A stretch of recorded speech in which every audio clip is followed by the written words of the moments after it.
कि पहले की पॉलिटिक्स में लीडर्स आते थे, जनता को बहुत सारे एश्योरेंसेस देते थे, आश्वासन देते थे, कमिटमेंट्स करते थे, लेकिन अपने आश्वासनों को वह पूरा नहीं करते थे। नेताओं की वर्ड्स और डीड्स, उनके और कहने और करने में बहुत अंतर था।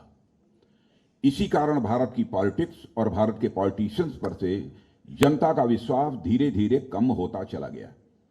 यानी पॉलिटिशियंस जो बोलते थे, लोग उस पर जल्दी विश्वास नहीं करते थे।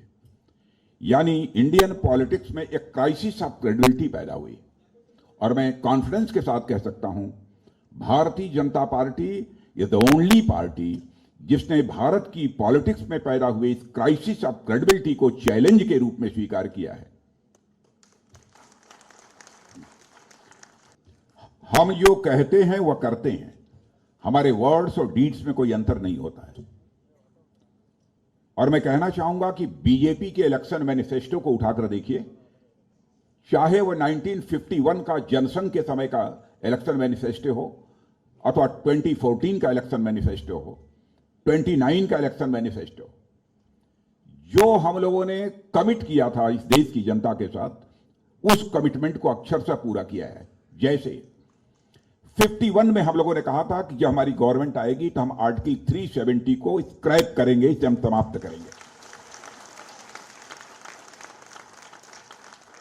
और जब जब इलेक्शन होते रहे, हर इलेक्शन में हम इस बात को कहते थे, हमारे पॉलिटिकल अपोनेंट्स ये कहते थे कि जब इलेक्शन आता है तब यह आर्टिकल 370 को स्क्रैप करने की बात करते हैं, लेकिन यह कभी इसे स्क्रैप नहीं कर पाएंगे।